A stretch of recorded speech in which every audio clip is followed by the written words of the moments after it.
Bismillahirrahmanirrahim. Para siswa, Pak Narto akan menerangkan fisika, yaitu tentang gerak rotasi. Nah, gerak rotasi atau gerak putar ini banyak kemiripannya dengan gerak translasi atau gerak lurus.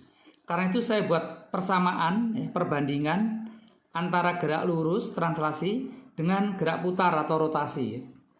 Pertama, gerak lurus atau translasi itu mempunyai kecepatan, lintasannya lurus punya kecepatan v.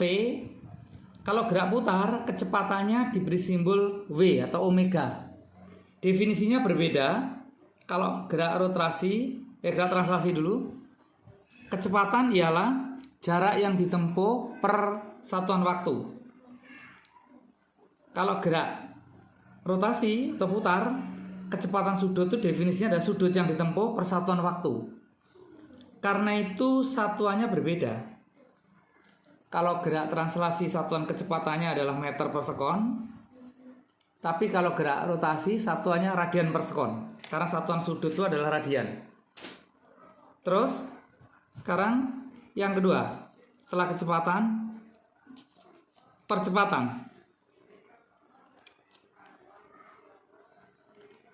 Percepatan kalau gerak translasi rumusnya adalah perubahan kecepatan atau delta kecepatan per selang waktu, delta T. Kalau percepatan sudut, definisinya ialah selisih kecepatan sudut tiap satuan waktu, delta kecepatan sudut per delta T. Nah, kemudian satuannya juga berbeda tentu. Kalau gerak translasi, satuan percepatan adalah meter per sekon kuadrat, kecepatan dibagi waktu. Ini ada kecepatan sudut dibagi waktu, radian per sekon kuadrat. Perhatikan waktunya dalam bentuk kuadrat. Kemudian ada besaran yang baru, para siswa. Kalau di gerak translasi itu ada besaran massa,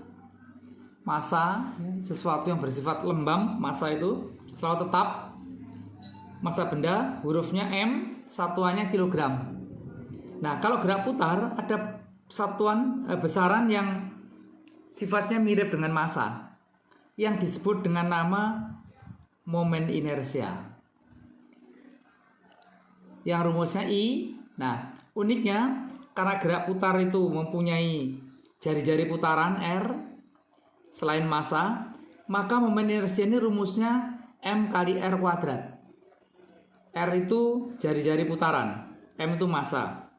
Nah, lalu apakah? K itu konstanta yang angkanya tergantung dari bentuk dari benda yang berputar. Jadi kalau bendanya berbentuk silinder, berbeda dengan kalau berbentuk bola, berbeda kalau berbentuk batam. Gitu ya, nanti kita beri contoh. Jadi sekali lagi, konstanta K itu tergantung pada bentuk dan letak putarannya. Sebagai contoh ya. Sebagai contoh tentang K.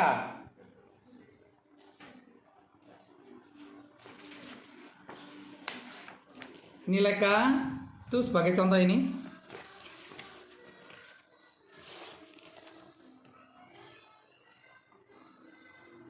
Kalau yang berputar itu benda berbentuk silinder tipis, maka rumus momen inersianya I adalah setengah mr kuadrat. Silinder tipis berputar pada titik pusatnya. Kalau itu bola pejal, bukan bola berongga, rumusnya ialah I sama 2/5 mr kuadrat.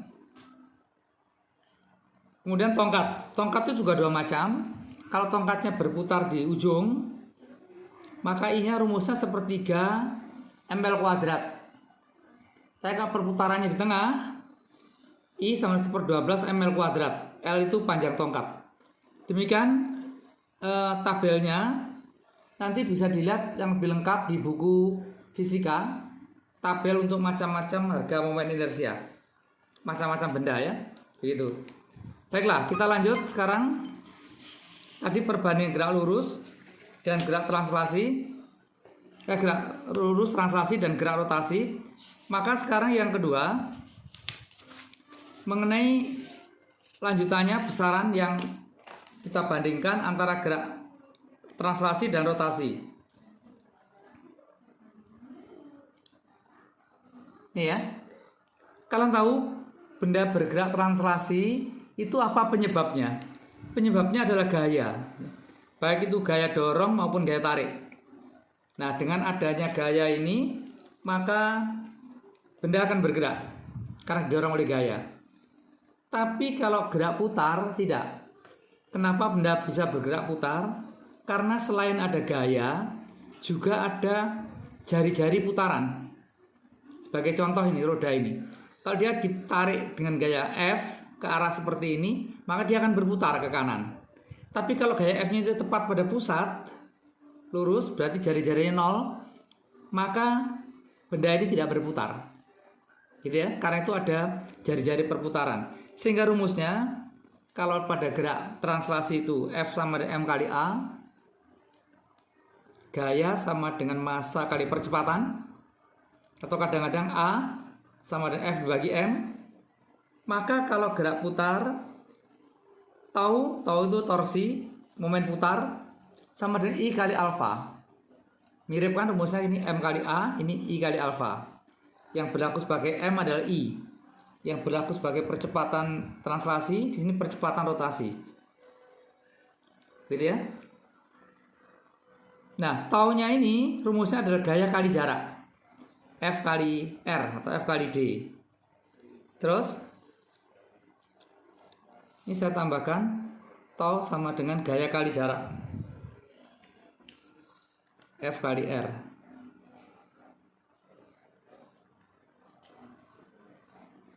Terus A F per M, di sini juga bisa alfa, hubungan antara percepatan rotasi dan percepatan translasi.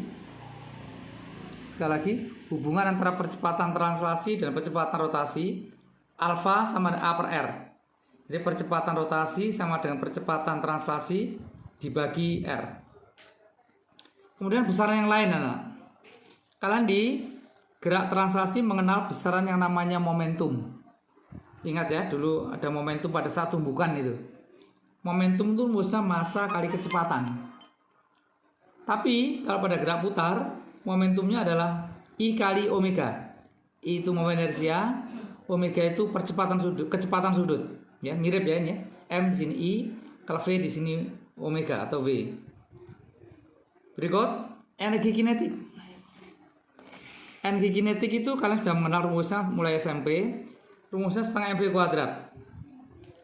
Setengah mv kuadrat. M itu massa, V itu kecepatan. Maka kalian bisa menebak pasti gerak energi kinetik ini, energi kinetik gerak rotasinya ialah apa? EK sama setengah, bukan M, tapi apa? I kali, bukan V, tapi omega kuadrat. Meskipun demikian satuannya sama, yaitu sama-sama joule. Begitu ya. Baiklah, sampai di sini.